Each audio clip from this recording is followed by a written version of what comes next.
अमीर, मैं सबसे पहले गुफ्तगू का आगाज यहीं से कर लेती हूँ। ये जो अभी let's focus on one point और फिर बड़ी खबर पर बात करेंगे।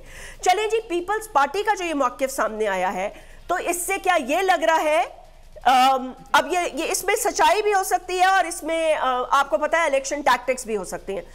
क्या पीपल्स पार्टी से कुछ दूरियां हो गई हैं और पीएमएलएन जो है उससे नजदीकियां ज्यादा हैं, और जो 2017-18 में हुआ, क्योंकि अब नवाज शरीफ साहब भी वापस आने का बता चुके हैं कि जी अक्टूबर में वो आएंगे, नया फैसला जो हुआ है तो कुछ जगह ऐसे फैसले हो रहे हैं कि जी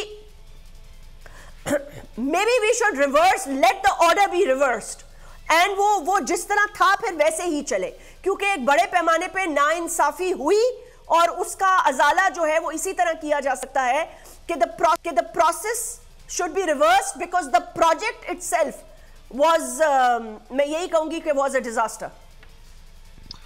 जी देखिए, एक तो जो 15 अक्टूबर की तारीख आ रही है नवाज शरीफ साहब की वापसी की, तारिक अजीज बहुत सीनियर जर्नलिस्ट हैं यहाँ इस्लामाबाद में हमारे साथ, तो तारिक ने आज उसकी तरदीद किया है। वो चूंकि पीएमएलएन को कवर करते हैं और पीएमएलएन के करीबी जराए से वो राब्ते में रहते हैं, तो वो तरदीद कर रहे हैं कि 15 अक्टूबर की तारीख पर अभी इत्तेफाक राय नहीं है।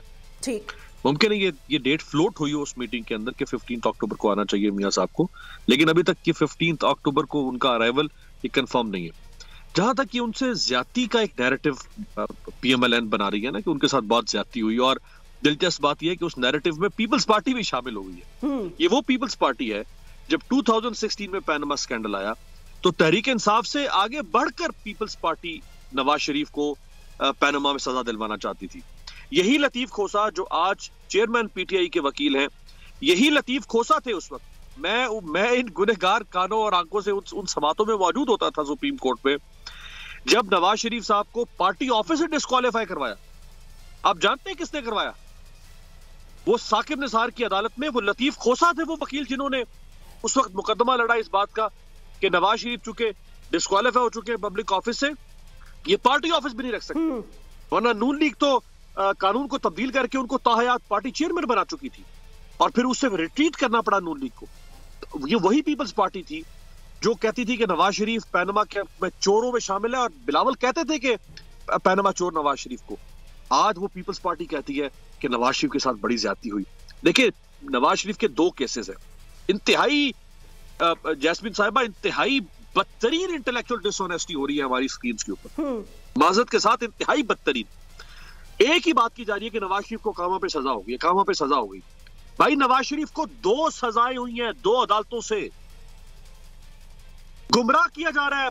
नहीं तो वो ये कह रहे हैं ना, कल जब दोनों भाई और former prime minister of Pakistan जब उन्होंने मीडिया से गुफ्तगू की तो उन्होंने कहा जी जो भी हमारे साथ कानूनी हमें जो केसेस सामना, हमने फैसला कर लिया, आएंगे और जो भी केसेस है उनका सामना करेंगे। हम तमाम केसेस को नवाज शरीफ साहब पाकिस्तान में फेस करने के लिए तैयार है, इसीलिए वो पाकिस्तान आ रहे हैं और केसेस को का ना सिर्फ फैसला सामना करेंगे बल्कि उसके साथ साथ पीएमएलएन का नैरेटिव बनाएंगे। तो अगर वो सामना करना चाहते थे तो 19 नवंबर 2019 को पाकिस्तान से बीमारी का जवाज बनाकर पाकिस्तान से गए क्यों?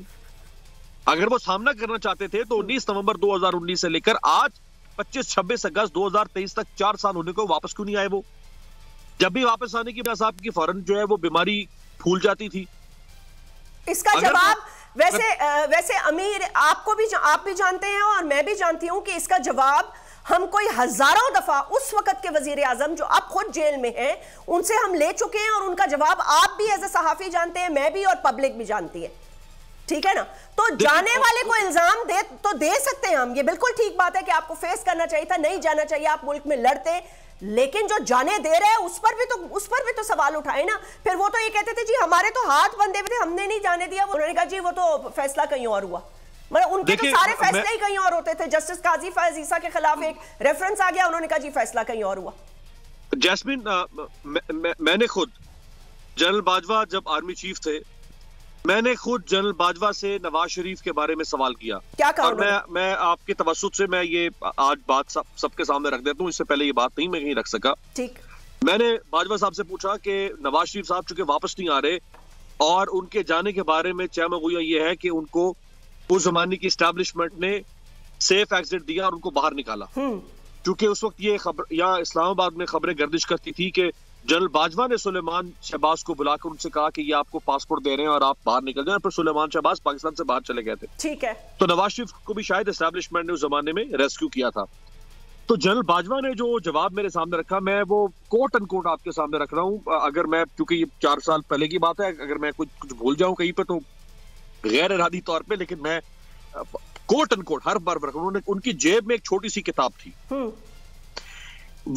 वो किताब कोई मजहबी किताब थी, वो अब कोई कुरान पाक का नुस्खा था या कोई और कोई दुआओं की किताब थी, लेकिन वो कोई इस्लामी किताब थी। ठीक है। उन्होंने वो किताब निकाली और उन्होंने कहा कि मुझे आखिरत के दिन, ये बाजवा साहब के अल्फाज हैं, मुझे आखिरत के दिन हुजूर सल्लल्लाहु अलैहि वसल्लम की शफाअत नसीब ना हो तो अल्लाह माफ करे, अगर मैंने नवाज शरीफ को बाहर भेजने में कोई किरदार अदा किया। ये जनरल बाजवा, अच्छा इतनी सख्त उन्होंने बात मेरे सामने कर दी कि अब मुझे खुद ये समझ नहीं आ रही थी कि मैं काउंटर क्वेश्चन से क्या करूं। तो नहीं तो केस क्लोज हो गया ना। ठीक है अमीर अब्बास साहब, अगर ये वीडियो आपको पसंद आई है तो इस चैनल को सब्सक्राइब करें और बेल आइकन को क्लिक करें। सब्सक्राइब करें और बेल दबाएं ताकि कोई खबर रह न जाए।